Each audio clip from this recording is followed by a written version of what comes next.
9 de la mañana con 31 minutos en punto, estamos en vivo, en directo, empezando cívicos, empezando cívicas, estamos como siempre con Nacho Churra, con Lucía Damet, con Pirincho Navarrete, iniciamos el programa para analizar, discutir, debatir, incorporarlos a ustedes también que nos están mirando sobre la actualidad nacional, internacional. ¿Cómo están? ¿Cómo llegaron? Mañana de lunes. Bien, con energía y ánimo. Como buen lunes. Como buen lunes, tal cual. ¿Eso qué quiere decir? Que vamos a hacer un esfuerzo para remontar la difícil semana que tenemos por delante. Se va poniendo más difícil mientras avanza el año, ¿o no? Y no vos poniendo más viejo. Contando los días para el 18. Bueno, eso sí, como que uno como que tiene pico, o sea, uno va como saliendo el invierno es complejo, después viene el 18 y tiene como un momento hacia arriba, después vuelve medio complejo, después viene como año nuevo, vacaciones. Igual pasa, por lo menos me pasa a mí con esto que se ha adelantado entre comillas un poco el verano, seguro lo vamos a discutir ahora después, pero uno tiene la sensación de que qué bueno, que ya no está frío, pero por otro lado la preocupación de no hubo invierno, ¿no? Entonces hay un sentimiento medio encontrado, porque ya cuando llegaba la primavera uno decía, bueno, empieza una nueva etapa, vamos para adelante, pero ahora, claro, uno se despierta con 26 grados de pronóstico en un día de invierno, y es bueno, pero por otro lado también es bien preocupante, ¿no? Bueno, voy a tomar eso exactamente, porque en algún momento cuando el debate, cuando supimos que Chile organizaba la COP25, que tienen todas estas siglas raras que se instalan y ya se hacen un poco más familiar, porque uno empieza a verla en la portada de los diarios todos los días, y que son estas cumbres mundiales por el cambio climático, y que Chile cede 1 y 2 de diciembre, aunque las actividades son aproximadamente 2 semanas. Vienen 30.000 activistas del mundo, vienen primeros ministros, primeras ministras, mandatarios, en fin. Viene Greta Thunberg, que de hecho viene navegando, tiene un alto en Nueva York, y viene que es esta adolescente que está liderando de alguna manera la movilización de niños, niñas y adolescentes por el tema del cambio climático. Yo me preguntaba cuánto del discurso del cambio climático está hoy día presente más en el cotidiano de Chile.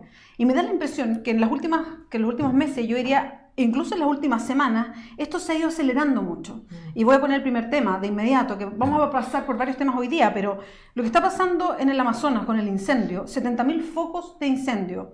Es bueno precisar que hay incendio en el Amazonas siempre, todos los años, miles de focos. Esto no es algo que no haya pasado nunca, digamos. Nunca sí ha habido 70.000 focos al mismo tiempo. O sea, esto está totalmente fuera de la norma.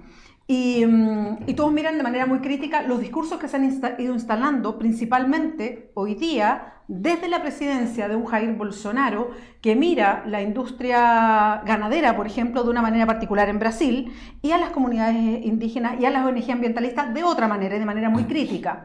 Y eso aterrizándolo a Chile, hoy día tenemos una sequía que no teníamos hace 60 años, pero además con una reversibilidad que se ve difícil. ¿Cuánto nos estamos desertificando? Y si esta sequía es reversible, ya hay zonas de catástrofe en la zona central del país. Entonces, de alguna manera tenemos un problema que se ha ido acercando a Chile. Entonces, el cambio climático y la cumbre de cambio climático en Chile hoy día se lee de una manera, creo yo, a propósito de estos últimos días, de una manera muy distinta y bien dramática. Yo no sé si coinciden y cómo lo miran. Sí. Yo creo que estamos viviendo un cambio paradigmático, un cambio de era respecto a lo que representa realmente la amenaza del cambio climático.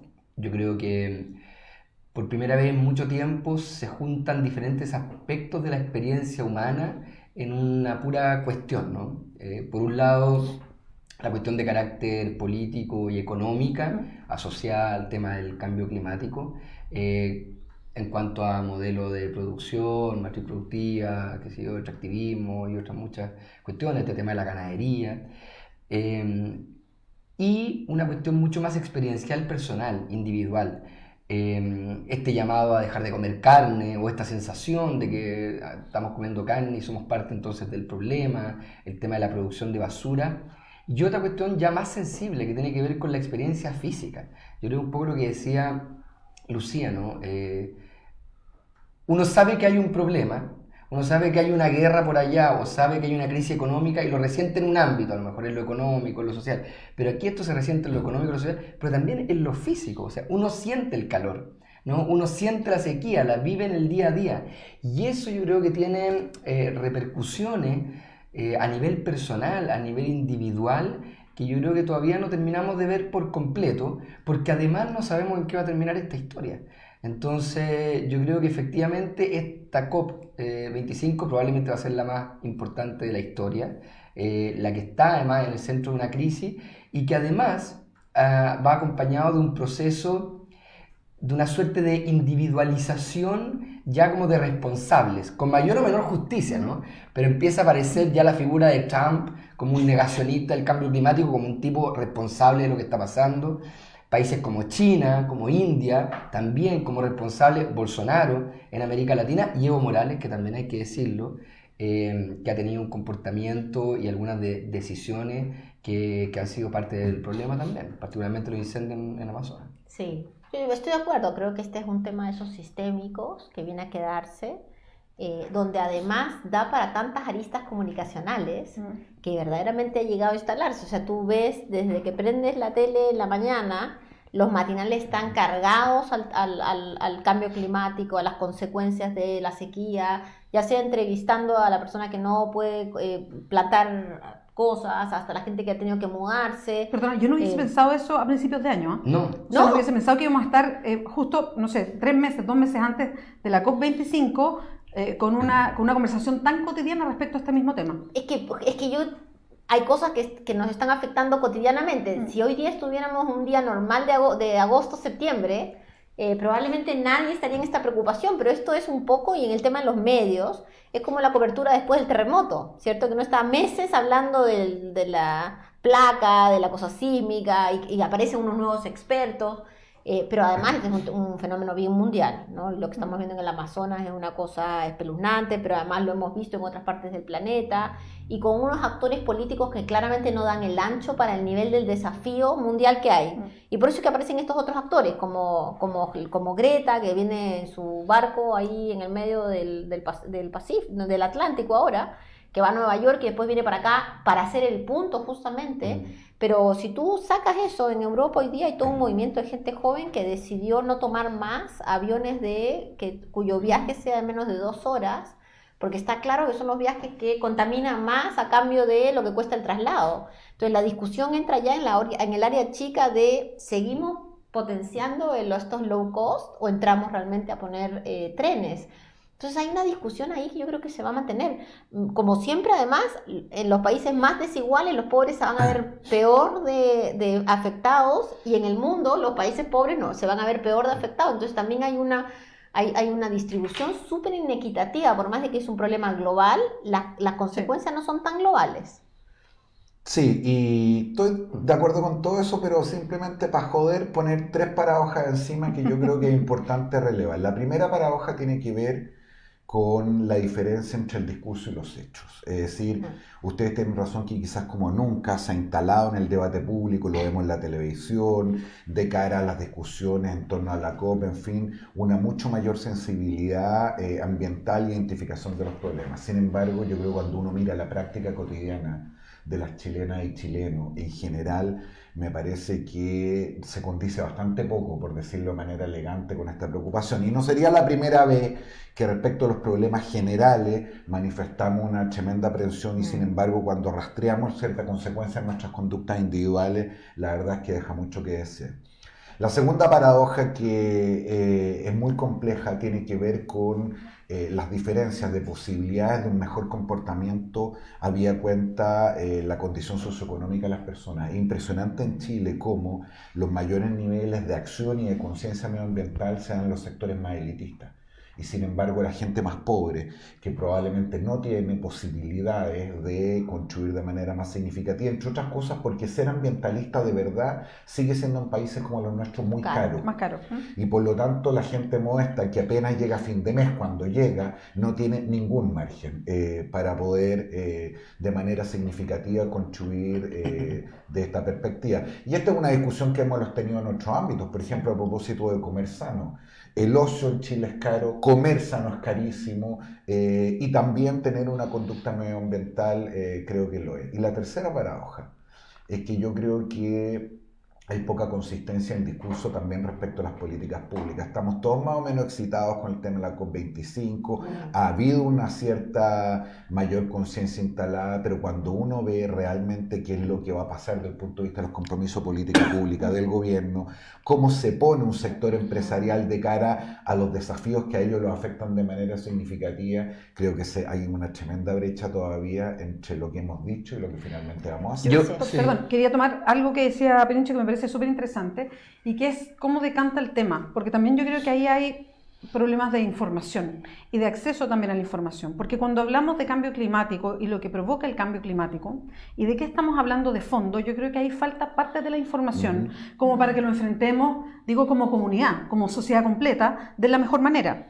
Porque todavía creo en muchas capas de la sociedad está muy instalado el tema en algo más ecológico o de cuidado del medio ambiente, así como que fuera una cajita, ¿no? Que es una cajita del cuidado del medio ambiente y que tiene que ver como con la gente ecologista, como con un poco de hipismo verde a los veganos y como este tipo de discurso.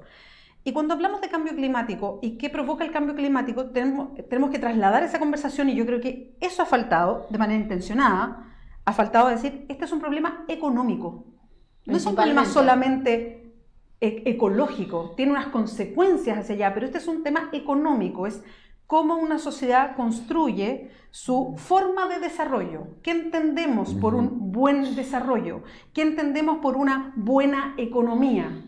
Y ese es el debate de fondo. Entonces, interesadamente, no se instala allá, porque un país como Chile, ¿de qué depende la economía de Chile? Y lo que el cambio climático y los efectos que está produciendo el cambio climático tienen totalmente que ver con la forma en que Chile entiende su crecimiento, con la forma en que entendemos además nuestro propio desarrollo. Aquí aterrizo a nosotros, así es lo que estamos sentados acá, que es nuestro nivel de consumo. Entonces, aquí hay un cuestionamiento profundo. Primero, ¿cómo entendemos el crecimiento? Si seguimos exportando recursos naturales y esa es nuestra base del crecimiento, y cómo entendemos personalmente nuestro desarrollo personal o nuestro crecimiento económico como familia. ¿Es solamente el consumo? O sea, ¿puedo seguir comprando eternamente? ¿Puedo seguir comprando comida y si nadie se la come, botarla todos los días? O sea, ese es el cuestionamiento de fondo y creo que ahí ese canal de conexión para una conversación real no está. E interesadamente se instalan como cajitas separadas. Claro. Lo que pasa es que yo creo que lo que dice Pirincho, yo estoy de acuerdo. Todavía y probablemente como en todos los grandes temas, digamos, dicta mucho la narrativa, el discurso, el relato, las grandes declaraciones, las consignas de las acciones, entre otras cosas porque esto tiene una dimensión esencialmente económica y por lo tanto ahí hay siempre muchos intereses, y no solo intereses, digamos, perversos, digamos, hay intereses que tienen que ver con los equilibrios de la sociedad, qué sé yo, la necesidad de producción de alimentos, de ingresos, de salario, de trabajo, etcétera, etcétera. Pero yo creo que este es un tema que es tan ineludible y que está tan sin metáfora en la piel, ¿no? Que yo creo que aunque nos demoremos en realmente pasar del discurso a la acción, es que no hay cómo no hacerlo, digo. Es decir, si uno observa, por ejemplo, los principales efectos del cambio climático, yo traje acá como una información que nos puede ayudar también para la conversa, cambios en los ecosistemas y desertificación. O sea, es decir, hay zonas que se van a quedar sin agua y ahí, ¿qué te queda? O sea, ahí lo que puede haber es una potencial rebelión social. Digamos, si gente deja simplemente de tener agua y deja de tener acceso a la producción de alimentos. Acidificación de los océanos, extinción de especies. Esto podría quedar en el ámbito más del ambientalista, ¿no? La preocupación de la extinción de las especies para algunos. Pero temas como el derretimiento de los polos y la subida del mar, eso va a hacer que se inunden zonas y va a provocar, entre otras cosas, migraciones masivas que va a tener un efecto, digamos, ineludible en la esfera pública. Y lo otro son los fenómenos meteorológicos extremos. O sea, los países van a tener que empezar a destinar sumas importantes de recursos para poder contener lo que va a ser el daño permanente y creciente en la infraestructura pública, privada, etc. Pero Nacho, por lo tanto, claro, creo que, aunque todavía la brecha es grande, va a llegar un momento en que la brecha se va a ir achicando ya por una respuesta, a lo mejor no con una organización, no con una mirada ni siquiera tan política o sistémica sobre el problema. Va a haber una respuesta, simplemente. Es que, Nacho, yo creo que ahí yo creo que ahí hay una brecha en la conversación, que es lo que yo quiero tomar de la reflexión, que es que creo que la conversación tiene que ser ahora, porque cuando llegue el momento creo que ya va a ser tarde, no, o sea, por si supuesto, es un por tema. supuesto. Y la conversación tiene que ser ahora, y lo que una ve permanentemente en lo que se está discutiendo, incluso hoy día, por ejemplo, que está instalado el tema del crecimiento en Chile, ¿no? Que el presidente en una entrevista el fin de semana dice, no, mira, si vamos a crecer a esto, Chile está creciendo incluso más de lo que crece el resto del mundo, entonces, si bien yo dije una cosa, ahora pasa otra, pero nosotros igual estamos creciendo mejor. O como lo dijo el ministro de Economía, es que venían los tiempos mejores, pero es que la gente pensó que eran más mejores todavía. Una cosa bien extraña, ¿no? Unas volteretas bien raras.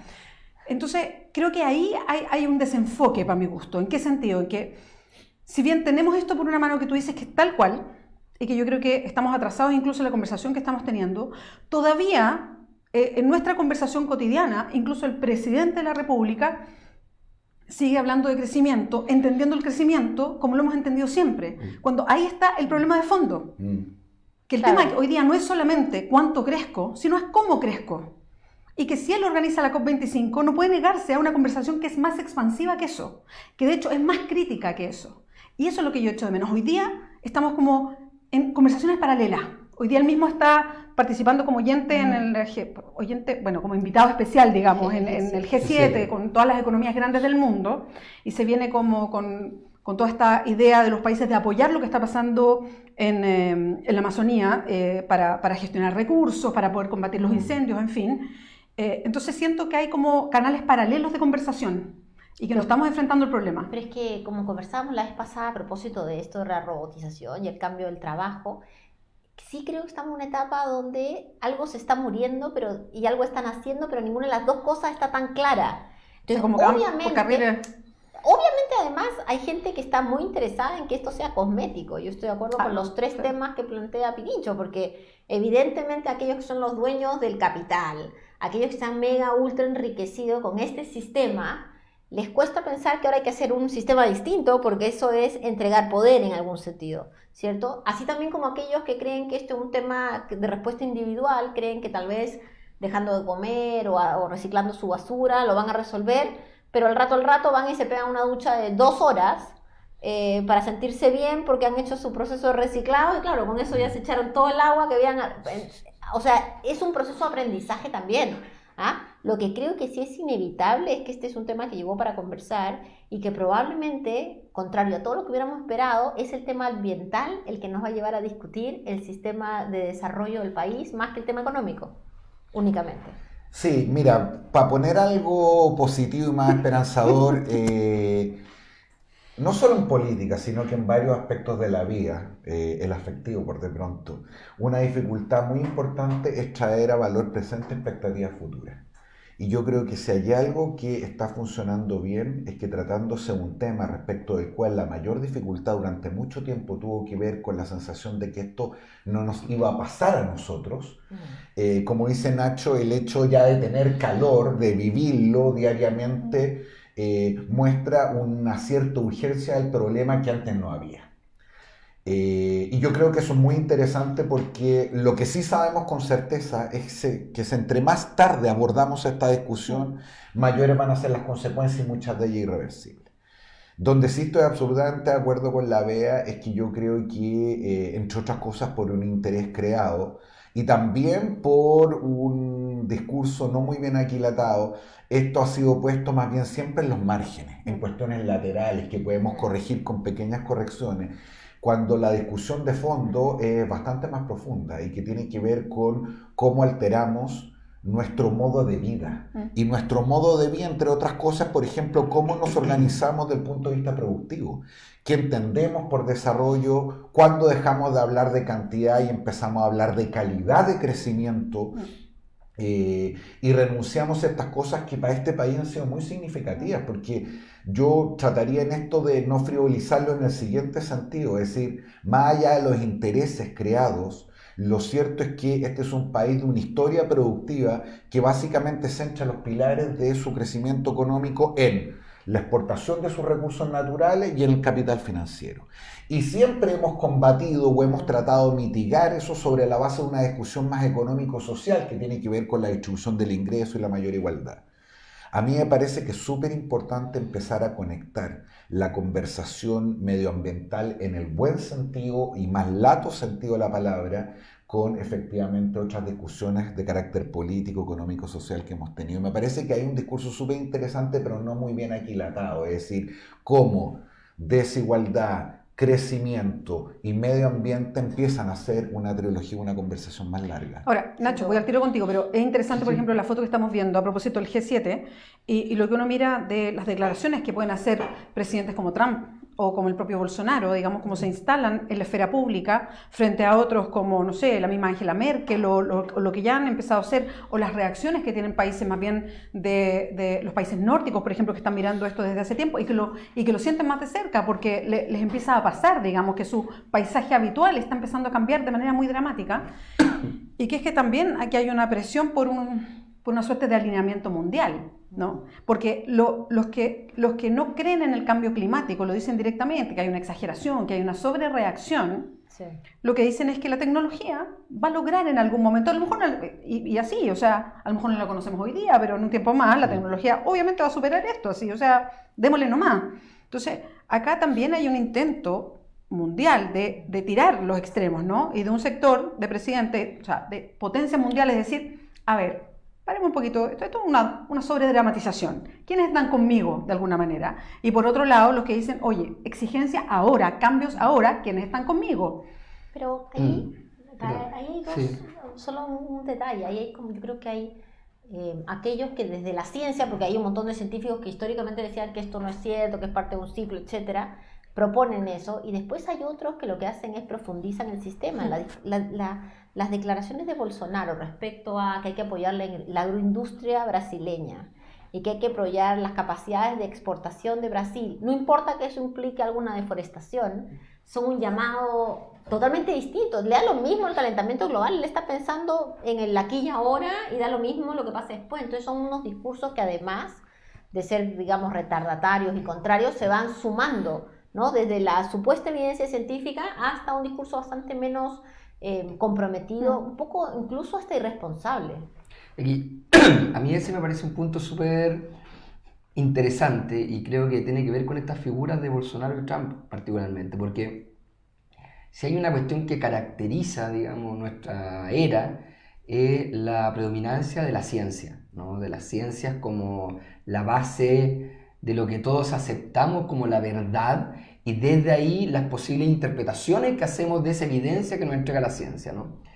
Pero aquí lo que ha habido de parte de Bolsonaro y Trump es la negación de la ciencia, es decir, la negación de la evidencia. Ya no es solo decir, sí, vale, yo tomo esos datos y me parece menos preocupante o creemos que efectivamente este, qué sé yo, 39% de aumento de la propia agencia del gobierno de Bolsonaro respecto a la deforestación de la Amazonía respecto al año anterior, decir, sí, no nos parece tan alarmante porque fíjense que hay otra variable. No, aquí el tipo va y dice, no, yo no creo, esto es mentira, esto es mentira. Y ese tipo de manera de reaccionar frente a la evidencia científica es muy compleja, porque no hay margen cuando tú desestimas la interlocución de los expertos, digamos, respecto a un tema, ni siquiera tienes la posibilidad de decir, oye, bueno, negociemos, mira esta cifra aquí, y si bajamos esto, y esto otro, yo me comprometo con esto, ustedes comprometen. Si tú partes de la base de decir no, ya la cuestión se traslada no solo a un problema político, sino que empieza a ser un problema personal, empieza a ser un problema de estos liderazgos, digamos, que son capaces de arrastrar mayorías hasta el momento y que empiezan a generar hoy día una amenaza de carácter mundial. Y yo creo que ahí hay un potencial problema político, social, porque si Trump y Bolsonaro desaparecen en la próxima elección y quedan como una triste anécdota, digamos, bueno, van a quedar como eso, como una triste anécdota. Pero si no, y si estos movimientos, comillas, negacionistas del cambio climático se potencian, yo creo que empieza una escalada que yo no sé bien en qué va a terminar, y creo que es un potencial de un conflicto político mundial que no habíamos visto, digamos. Mira, no voy a ser yo quien va a defender a estos salvajes, pero hay una diferencia entre Trump y Bolsonaro que yo creo que es bien importante y tiene que ver con los países que dirigen.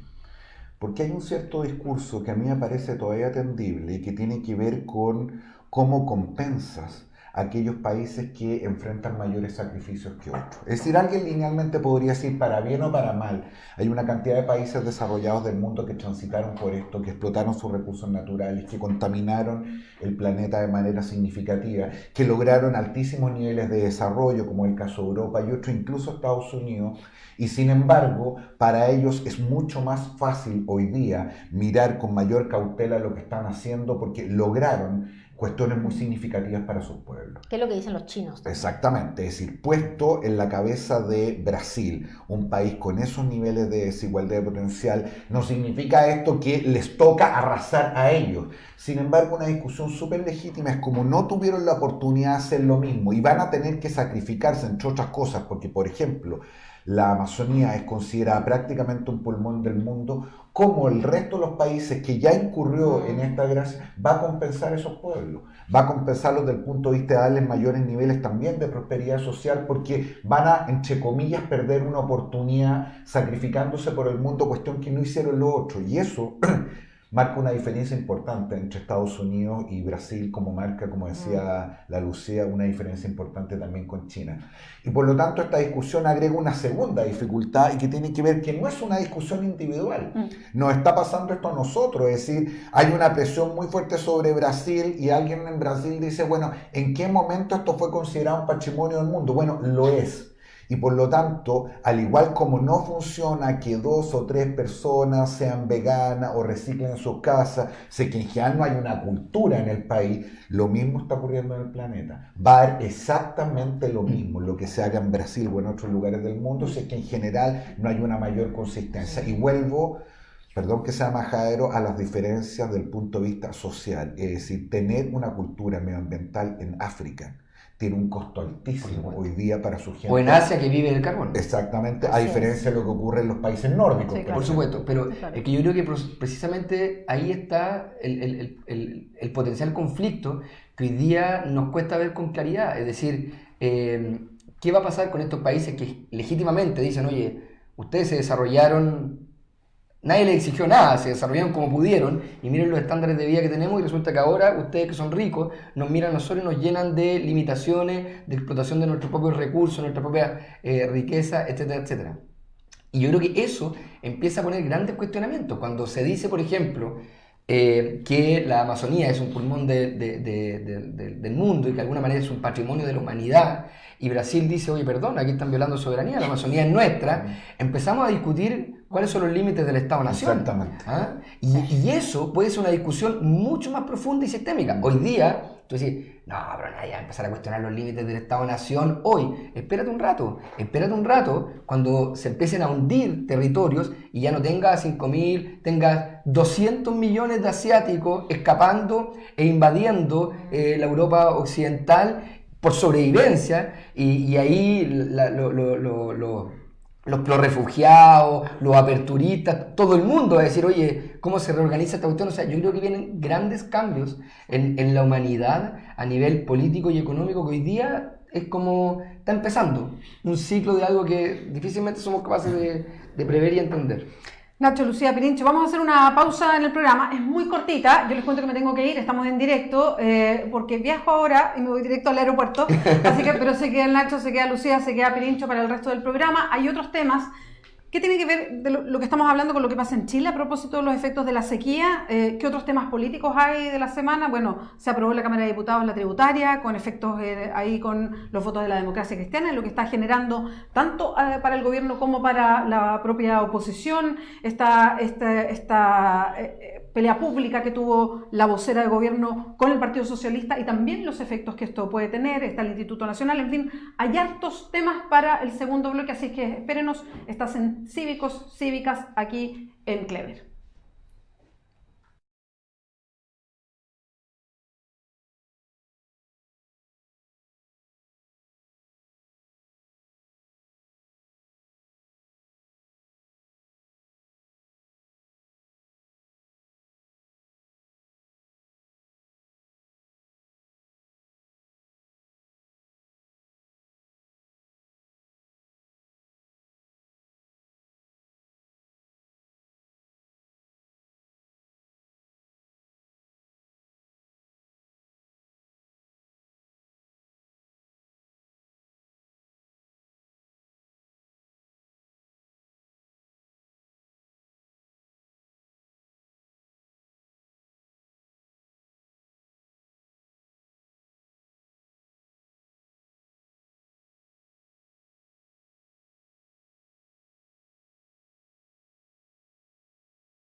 Estamos retomando acá en Cívico, tal como les contó Bea, ella tiene un viaje, así que acaba de partir, nos quedamos los tres panelistas y vamos a hacer un giro en el tema que estábamos tratando. Nos vamos a meter en un tema de mayor contingencia nacional y más político, a propósito de las imputaciones, podríamos decir, que hace la ministra vocera de Gobierno, Cecilia Pérez, al PS, vinculándolo con el narcotráfico y todas las repercusiones que esto ha traído desde el propio PS y una arista legal, además que judicial, que se abre. Pirincho, Lucía, no sé quién quiere partir. Bueno, a ver, yo... tres cosas. Primero, la vocera no se mandó sola. Yo creo que eso es como a estas alturas lógico, que acá detrás hay una estrategia, ya sea del presidente, de su equipo más cercano o del gobierno, de patear la pelota y tratar de poner un tema que es un tema bien complejo en el lado del Partido Socialista o en el lado de la oposición, sabiendo las consecuencias que esto trae. Primero, y por eso es que el presidente sale a blindar a la vocera. Segundo, evidentemente el Partido Socialista tiene que hacerse cargo de un tema que ellos mismos han puesto en agenda, y eso para mí debería llevar a que hagan una denuncia en la fiscalía, que hagan algún proceso más allá del interno, cerrado y poco transparente que hasta ahora uno ve. Porque lo que es cierto es que el tema redunda en la comunidad como un tema de agenda. ¿Ah? Tercero, esto también involucra un problema tanto para la oposición como para el gobierno en términos de la discusión legislativa, ¿cierto? Porque el PS lo que hace es inmediatamente con sus senadores y diputados empieza a bloquear la presencia del gobierno en el Congreso, y obviamente eso trae además a vistas del ciudadano común y silvestre la percepción que estamos en una situación de crisis económica, de no crecimiento, de problemas externos, y acá están unos muchachos peleándose por temas que no pueden responder. Entonces yo creo que igual repercute en esta visión negativa sobre la política. ¿Cómo van a salir de esta? Eso yo creo que es como la pregunta principal. Pero esos tres elementos me parecen son elementos interesantes de tomar en cuenta, ¿no? Sí, yo estoy absolutamente de acuerdo con la Lucía, pero me quedaría en lo primero para analizar qué fue esto desde el punto de vista de la operación política. Sí. A ver. ¿Cuáles son las repercusiones y cuáles son los costos y beneficios, ¿no? Claro, si la ministra no se manda sola, que creo que no, ni menos en un exabrupto de esta naturaleza, es que esto estaba fríamente calculado, a lo menos tenía un objetivo. ¿Cuál, a mi juicio, el objetivo? Era evitar el desangramiento que estaba teniendo el gobierno y el oficialismo, entre otras cosas, después de 2 semanas para olvidar en materia de la discusión de reducción de jornada laboral, los dimes y diretes, la mitad de la oposición a favor de Camila Vallejo, esa misma mitad pidiéndole al gobierno que entonces mejor volviera al proyecto original, en fin. Y está la excusa perfecta y la vocera hace esto y efectivamente, digámoslo con precisión, logró completamente su objetivo. Es decir, solo hemos hablado de esto y toda la discusión respecto de reducción de jornada, el mayor protagonismo que había tenido Camila con motivo de esto, queda un poco subsumido en segundo plano. Pero como le suele ocurrir a este gobierno, que no mira más allá del metro cuadrado que tiene delante de las rodillas, esto fue de corto plazo. Y bastó que el propio presidente en una entrevista este fin de semana volviera latamente a insistir y a denostar el proyecto Camila Vallejo para que rápidamente volvamos sobre esta discusión, más las notas que vimos el fin de semana respecto a los empresarios. Es decir, fue un objetivo cumplido pero de corto alcance con un costo mayor del que creemos. Hoy día en la mañana estaba mirando los datos de la encuesta CADEM. El gobierno cayó otros 3 puntos en popularidad en la CADEM, ya están 29.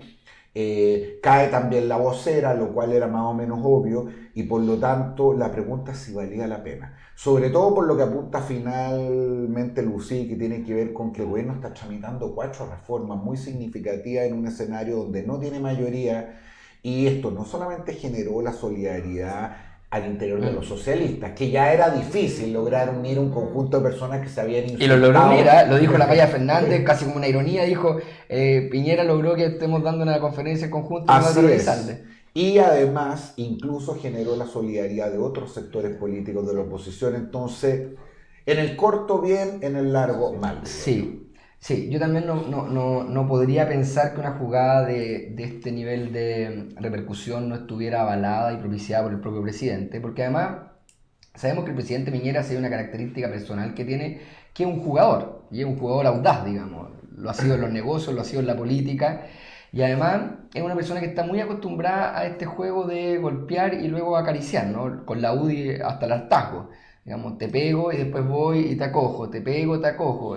Es su modo de relacionarse. Entonces yo creo que efectivamente aquí él asumió el costo de pegarle al PS para cambiar un poco y girar la agenda, y seguramente ahora va a salir con algunos gestos significativos que le van a permitir generar un cerco de acercamiento y recomponer. Pero siempre hay Pero ahí, costos. Nacho, hay una pregunta interesante. ¿Cuáles?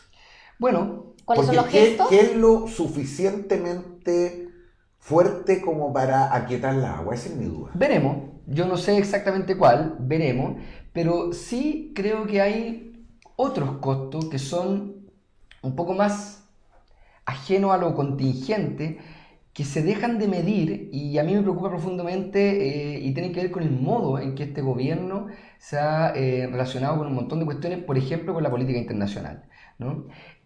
¿Cuáles son los costos, por ejemplo, de imagen país que el principal partido de la oposición esté siendo vinculado derechamente con el narcotráfico? Esa es una cuestión que nadie mide, ¿no? Es decir, el presidente, a través de su vocera, acusa que el principal partido, que además ha sido el puntal de los últimos 20 años probablemente, de los conglomerados de la centroizquierda, de estar vinculado institucionalmente al narcotráfico. O sea, estamos hablando que el narcotráfico ha penetrado directamente la política chilena. Y ese es un costo pareciera que no está medido, ¿no? Claro, yo estoy de acuerdo contigo, pero lo que pasa es que ahí hay un antes de esto, y es que en el mismo parricidio, fratricidio, todocidio dentro del Partido Socialista, Partiendo por suicidio. partiendo por suicidio, ¿cierto? Ellos mismos pusieron este tema en la agenda. Y cuando hablan cuando la oposición Elizalde habla que Elizalde tiene gente que está vinculada al narcotráfico y que no se ha investigado, etcétera, pareciera que lo que uno esperaba después es una apertura a una investigación judicial. O sea, si acá lo que cae de lleno es que la noticia internacional, yo estoy de acuerdo, que mucha gente dice, oye, pero ¿cómo en Chile, que es un país seguro, es un país que no hay tanto narcotráfico, resulta que el narcotráfico se mete en los partidos? Lo que uno esperaría es que el partido, la nueva directiva, quien sea, agarre y haga una autodenuncia de sus listados, no sé, buscar algún mecanismo que saliera por arriba, porque finalmente lo que ha pasado, la sensación que le queda al que sigue estos temas, es que el Partido Socialista es un partido muy chiquito, muy cerrado, muy opaco, donde se hacen alegaciones, pero al rato esas alegaciones no pasa nada, la oposición dijo que se iba, pero al final no se fue.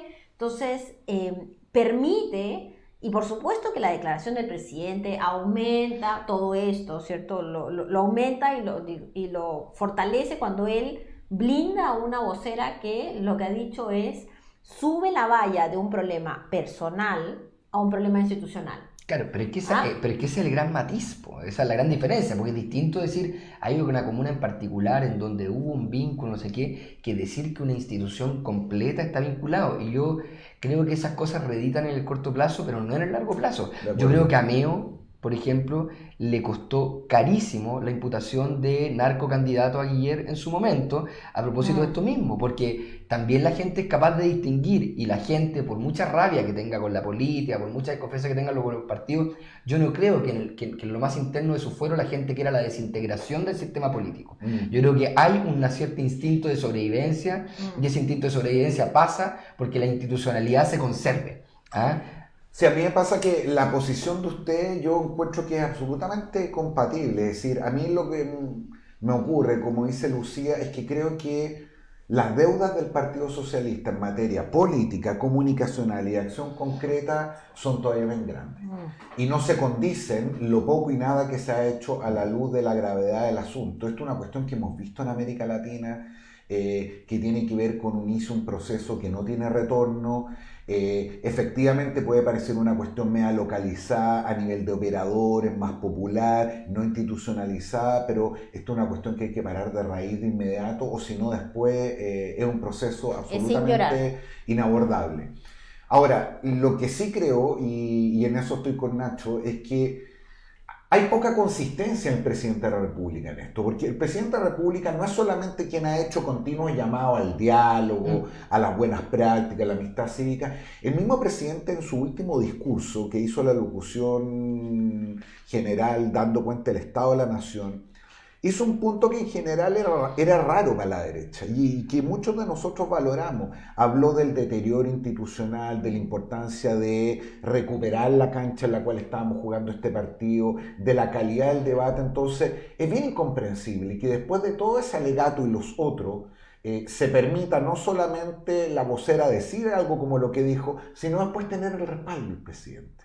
Entonces, hay una tensión entre lo que tiene que hacer el Partido Socialista, pero también el aprovechamiento político. Claro, que pero yo me pregunto, ¿no es esa una característica del presidente Piñera? Digo, ¿no es una característica estar jugando permanentemente, haciendo un llamado a unidad y pegando? O sea, yo creo que ese carácter especulativo del presidente, tan propio de su actividad financiera, digamos, él lo lleva a la política de manera permanente y con bastante éxito. Digamos, no sé si con bastante éxito. Bueno, ha sido 2 veces presidente de la República, sí, claro, yo creo que eso no deja de ser exitoso, digamos. Yo no sé a qué atribuiría ese éxito, si a los méritos de Piñera y su coalición o a los deméritos de la oposición. Bueno, pero incluso en los deméritos de la oposición, Piñera ha logrado quedar en la primera línea para ser candidato de su coalición, teniendo históricamente un problema profundo con la UDI, con muchos sectores de la propia Renovación Nacional, que han tenido que finalmente tener que aceptar de que el mejor aspectado para volver a gobernar ha sido Piñera. Y esa capacidad de Piñera es, digamos, una cuestión a la que él apela permanentemente. Ahora, lo que yo me pregunto es, ¿qué pasa de aquí en adelante, ¿no? Es decir, ¿qué pasa con las relaciones entre un gobierno que tiene una agenda ambiciosa en materia legislativa, que ha tenido muchos problemas para introducir su contrarreforma y otras iniciativas, efectivamente con una oposición que domina el Congreso, con este factor bisagra de la democracia cristiana, digamos, pero yo creo que el gobierno no la tiene fácil, y yo creo que esta polarización que finalmente genera, que le redita en el corto plazo, yo no sé si en el mediano y largo plazo le va a dar los réditos que ellos esperan. No, yo estoy de acuerdo con que el presidente tiene esta tendencia, digamos, a estar apostando permanentemente, ¿no? A estar apostando y irse en la corrida a ver si el que apuesta más a lo más raro puede ganar más también. Pero también yo creo que hay que reconocer que este viejo dicho que en política no hay enemigos, sino que hay adversarios, lo están usando hasta el final, ¿cierto? Porque lo que hacen es, se pelean, pero después se arreglan. Se pelean, y tenemos de eso en los últimos 10 años muchos casos. Claro, la pregunta del arreglo aquí es cómo, Lucía. Porque ahí está. ¿Qué le van a dar a ¿Qué es lo que tiene el gobierno para ofrecer? El gobierno tiene, pongámoslo en fácil, el gobierno aquí tiene 2 alternativas. La primera es no hacer nada y apostar al olvido. Así es. Y eso pudiera, fíjate, paradojalmente tener rédito, porque lo único que podría evitar eso es que el Partido Socialista mantuviera, digamos, su enojo, el tema. Pero yo no sé si al Partido Socialista le conviene, aunque se haya victimizado. Que es lo que intentó hacer la DC con el subsecretario, que en algún minuto dijo, bueno, ya tenemos que... Yo no sé si el Partido Socialista quiere recordar en el debate público cada rato de que fueron tildados de narcotraficantes. Entonces, pudiera ser que el olvido fuera un buen mecanismo para el gobierno. Y lo otro es derechamente tomar una decisión de que o la ministra se excuse, o pida perdón, o diga que no quiso decir eso, porque a esta altura... Tipo el 15 de septiembre, así claro, que para que no haga noticia, pero sea noticia. El problema de hacer eso, y lo digo no solamente desde el punto de vista del gobierno, sino también desde el punto de vista de la oposición, a partir de lo que decía Lucía, es que es demasiado barato para el Partido Socialista. Es decir, podría incluso aparecer como una suerte de blanqueo o proceso de expiación a propósito de una pega que ellos no han hecho. Así es. Y a mí me parece que es súper importante no confundir la molestia por la irracionalidad, el exabrupto de la vocera, mediante una operación política que ya identificamos, con el hecho de que mientras el Partido Socialista no dé una mejor explicación o haga algo más contundente, esto va a seguir saltando todas las meses. Sí. Y le va a costar en las municipales, y le va a volver a costar, o sea, acá hay lo que tú decías es cierto, cuando uno en la política hay hechos individuales que seguro están en todo el sistema, pero acá también hay que olvidarse que el 25% del padrón fue puesto en duda por la Sí. oposición que ganó la mesa. Entonces, tú tienes ahí un problema que además hay que tener mucho cuidado porque, como decía Pirincho, cuando entra en la política no sale nunca más. Hasta que no tienes un narco alcalde, un narco concejal. Entonces, acá necesitas respuestas mucho más sólidas. Y porque suponemos que esto no es tan acotado como creemos. Lo conversábamos en comerciales, se diría si es que estuviéramos en la televisión tradicional. ¿Quién pondría las manos al fuego que los partidos de algún raigambre popular, digamos, no Evópoli, pero que partidos como la UDI, Partido Socialista, la Democracia Cristiana o incluso el PPD, no hay consumidores de droga, no hay traficantes de droga, aunque sea a nivel No hay micro de la vínculo directo o población. indirecto con la Sí. droga. O si no hay financiamiento. vínculos de esos traficantes con algún tipo de base territorial de representación política y por lo tanto lo del Partido Socialista no atañe solamente a ese conglomerado, tiene que ver con Por una cuestión supuesto. que tenemos que trabajar Así Por colectivamente. es. supuesto. Ahora yo creo que el Partido Socialista tiene otro problema, que tiene una división interna gigante. O sea, yo creo que estos dos bandos que se han armado en el Partido Socialista, por un lado Isabel Allende, Álvaro Elizalde, y por otro lado Marcelo Díaz, Jorge Atria, están llegando a un punto bastante irreconciliable, con mucho fuego amigo, que yo creo que no le ayuda al PS a salir de la crisis. Ahora, hay que decir que a todos los que nos situamos en un eje de la centroizquierda hacia la izquierda, nos debería importar enormemente que el Partido Socialista duda. salga de esto. Es decir, Y Por salga supuesto. bien. a mí me preocupa mucho que el Partido Socialista salga fortalecido, logre efectivamente limpiar estas vinculaciones innegables que han existido con el narcotráfico, que yo creo que son bastante acotadas y están en un territorio en particular, pero bueno, eso no significa que no sea importante observarla y hacer todo lo que esté a su alcance por extirpar este vínculo.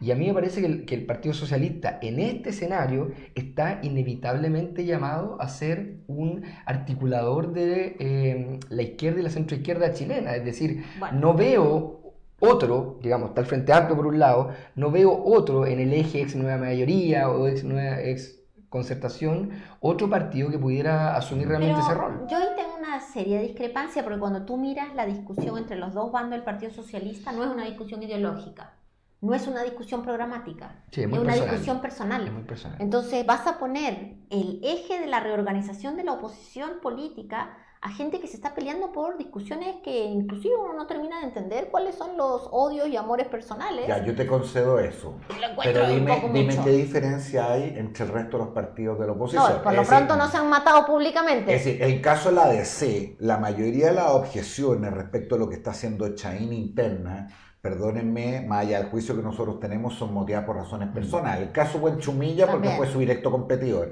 El caso Pizarro porque nunca le perdona a Chaín haber operado su salida a la ADC cuando tuvo el problema con sus hijos y su vinculación a Sokimich.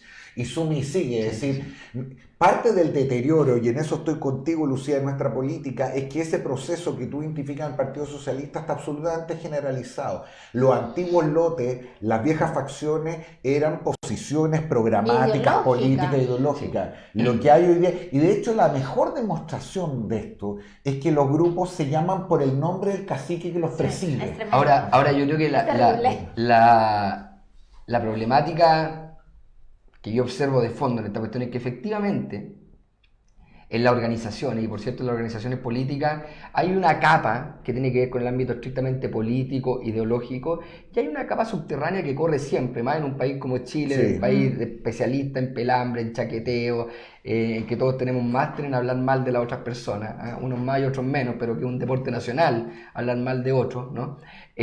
Siempre corre en un carril paralelo esta Siempre. cuestión. El tema es cuando esta cuestión sube a la superficie y es capaz de tomarse la otra agenda. De acuerdo. Y yo Es creo verdad. que lo que hemos visto como Es deterioro de la política Sí. es eso, que los PS internos, cuando habían estas grandes corrientes ideológicas, los almeiditas, no sé qué, se destruían por debajo probablemente, pero en algún minuto llegaba alguien que decía, compañero, aquí lo importante no es su relación personal, es el partido, son los principios, Así etc. es. Lo que no se ha logrado contener en el último tiempo es que esa corriente subterránea, ese río que corre por abajo, ese río innoble, desborde y finalmente se convierte en el protagonista de la política. Y lo que vemos hoy día es eso. Más que río ya es cloaca, digamos, a estas alturas. No quería decirlo así de manera tan explícita, pero todos podemos Un imaginar el poquito. contenido de ese río, ¿no? Un poquito, Pero así. un poquito. Oye, estamos ya a unos pocos minutos de ir cerrando. Pirincho, cuéntanos cuáles crees tú que van a ser los grandes temas de la semana. Mira, más allá de los estertores de lo que hemos estado discutiendo, creo que hay que volver a poner la mirada en el proceso legislativo, porque hay dos proyectos que son, a lo menos para el gobierno y creo para el país, de suma importancia, que es el proyecto de reforma tributaria y el proyecto de reforma previsional. Ya el proyecto de reforma tributaria es un paso importante, salió de la Cámara de Diputados y yo auguro que la discusión en el Senado va a ser mucho más compleja de lo que el gobierno piensa. Sí. Y respecto del proyecto de reforma previsional, creo que esta alianza de la AEC con el gobierno, que no le costó tan cara la reforma tributaria, creo yo, sí podría ser un tema para la oposición importante. Aquí, en este proyecto, sí que hay diferencias fundamentales. La gente sí cree, a lo menos de ese mundo político, que hay una cuestión de principio fundamental que se juega y por lo tanto la alianza de un sector de la oposición con el gobierno pudiera ser un tema de mucho mayor calado y profundidad de lo que ha sido hasta ahora, con cuestiones más bien que uno podría decir todavía menores frente a la mayor de las batallas que las que se nos avecinan. Sin duda, salen algunos datos económicos más, con lo cual vamos a volver a entrar en la discusión si vamos a crecer, no vamos a crecer, en cuánto vamos a crecer, si estamos entre los mejores no más, pero tengo la impresión que acá la discusión entre las pensiones, el trabajo y la tributaria, se está discutiendo un poco lo que conversábamos al inicio, claro. ¿no? Lo que viene. Sí. El modelo político. El modelo, y ahí yo estoy convencida que este tipo de reformas son reformas que no deberían de pasar por 1 o 2 votos, porque generan más inestabilidad en la discusión que viene, ¿cierto? Todavía ni siquiera está en funciones la reforma tributaria que se hizo en el gobierno anterior y ya la estamos recambiando, y por ende para la oposición va a ser crujir la votación. Y también, sin duda, para el gobierno va a tener que entregar algo, ya entregó bastante en esta primera pasada, pero yo estoy segura que en el Senado van a volver a poner las indicaciones que se retiraron, entonces vamos a entrar en una salida difícil de encontrar. Sí, yo creo que esta semana y probablemente las que vienen, los protagonistas van a ser los senadores de la democracia cristiana. Yo creo que ahí... y la diferencia que van a haber tenido con los senadores de la Cámara de Diputados, particularmente en la tributaria, se va a marcar una línea ideológica profunda respecto a dónde se va a situar finalmente la democracia cristiana en cuanto a propuesta de modelo político, económico, de desarrollo para Chile. Y eso creo que va a marcar un punto importante, porque yo creo que las bases demócratas cristianas suelen ser más de izquierda que las dirigencias demócratas cristianas. Por lo tanto, hay que ver cómo va a ir reaccionando el partido y creo que eso va a dar muchas luces de lo que va a ser las municipales. Yo creo que hasta el momento Fuad Chaín, con sus jugadas, sus movidas por acá, efectivamente ha logrado un poco reposicionar a la democracia cristiana, volverla un partido bisagra, por lo tanto un partido visible, por lo tanto un partido importante en las grandes decisiones. Pero yo creo que eso no es gratis y aquí vamos a empezar a ver las consecuencias de eso. Probable. Así es. ¿Alguna recomendación de libro, serie, película, Pirincho? Series. Todavía no está, lo que pasa es que es mi serie favorita. La 5ª temporada de Peaky Blinders ya se está dando en Gran Bretaña por la BBC 1, ni siquiera por la 2, por el canal más importante. Promete para Netflix en octubre y para quienes no la han visto es una serie extraordinaria que transcurre entre la Primera y Segunda Guerra. En una Inglaterra que uno ve ya solo en las películas y le lleva a todo, le lleva acción, le lleva suspenso, le lleva romance, sexo, le lleva todo. Así que... Muy bien. Yo voy a empezar a verla. Yo fui a ver la película de Tarantino el fin de semana. Con la chilena. Hay una actriz chilena. ¿Ah, sí? Sí. Esa parte no sabía. Sí. La película es muy larga, dura 3 horas, pero es muy buena, muy recomendable para los que les gusta el cine, Hollywood antiguo, súper buena música, la súper recomiendo en realidad, me gustó mucho la imagen esta del cine con sentido y con no tanto Marvel. Mira, yo quiero recomendar un libro del año 73 que lleva por nombre La negación de la muerte, un libro de un filósofo de la corriente psicoanalista, Ernest Becker, que básicamente propone que la civilización es un complejo sistema simbólico de proyectos personales que nos construimos en función de la incapacidad de aceptar la muerte como algo inevitable. Y creo que precisamente en este momento en que todos estamos un poco catastrofistas con la posible extinción del planeta, ¿no? Y que la muerte empieza a aparecer como una cuestión más evidente o más concreta, más material, me parece interesante revisar este tratado psicológico y filosófico sobre el sentido de la existencia humana en la consideración inevitable de que todos vamos a morir, tarde o temprano. Muy Así bien. es. Ha sido Muchas optimista. gracias, Pirincho, muchas gracias, Lucía. Aprovechamos de mandarle un beso a la Bea, que si no está en el aeropuerto ya debe estar en el aire, volando. Nos vemos el próximo lunes. Esto es Cívicos. Muchas gracias. Chao.